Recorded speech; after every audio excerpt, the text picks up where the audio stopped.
રાધનપુર શહેરમાં આવેલી માજીસા મોબાઈલ નામની દુકાનમાં થયેલી મોટી ચોરીનો ભેદ ઉકેલવામાં પાટણ એલસીબીને મોટી સફળતા મળી છે। પોલીસે ગણતરીના દિવસોમાં જ આંતર જિલ્લા પોલીસ ટોળકીનો પર્દાફાશ કરીને 4 આરોપીઓની ધરપકડ કરી છે અને તેમની પાસેથી રૂપિયા 3,44,000નો મુદ્દામાલ રિકવર કર્યો છે। ગત તારીખ 28મી માર્ચના રોજ રાધનપુરમાં આવેલી માજીસા મોબાઈલ નામની દુકાનને નિશાન બનાવવામાં આવી હતી। તસ્કરો રાત્રિના સમયે દુકાનનું શટર તોડીને અંદર પ્રવેશ્યા હતા અને દુકાનમાંથી અંદાજે 55 જેટલા મોબાઈલ ફોનની ચોરી કરીને ફરાર થઈ ગયા હતા। આ ઘટના અંગે પોલીસ મથકે ફરિયાદ નોંધાતા તપાસનો ધમધમાટ શરૂ કરાયો હતો।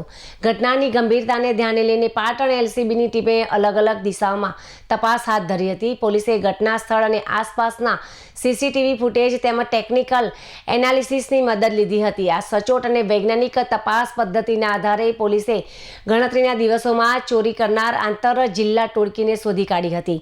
પોલીસ આ ગુનામાં સંડોવાયેલા 4 રીઢા આરોપીઓને ઝડપી લીધા છે। તેમની પાસેથી ચોરીના 30 નંગ મોબાઈલ સહિત કુલ 3,44,000નો મુદ્દામાલ જપ્ત કરવામાં આવ્યો છે।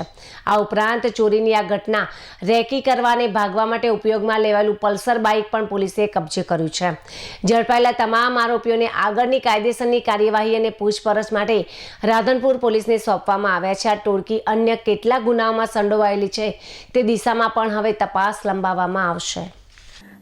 આ તારીખે માજીસા નામની જે દુકાન છે એ દુકાનની અંદર શટર તોડી અને 55 જેટલા મોબાઈલની ચોરી કરવામાં આવેલી હતી। આ બાબતનો ગુનો રાધનપુર પોલીસ સ્ટેશનની અંદર દાખલ કરવામાં આવ્યો અને જે બાદ માનનીય આઈજી સાહેબ શ્રી ચિરાગ કોરડિયા સાહેબ, એસપી સાહેબ શ્રી વીકે નાઈ સાહેબ તેમના માર્ગદર્શન હેઠળ અમારી એલસીબી ટીમ જે છે રાકેશ ઉનાગર પીઆઈ દ્વારા તપાસ સમગ્ર હાથ ધરવામાં આવી હતી અને જેની તપાસ દરમિયાન બહુ ટૂંકા સમયમાં ગણતરીના દિવસોની અંદર હ્યુમન રિસોર્સ સીસીટીવી અને નેત્રમની ટીમની મદદથી આ જે ચોરીનો ભેદ છે એ ઉકેલવામાં આવ્યો।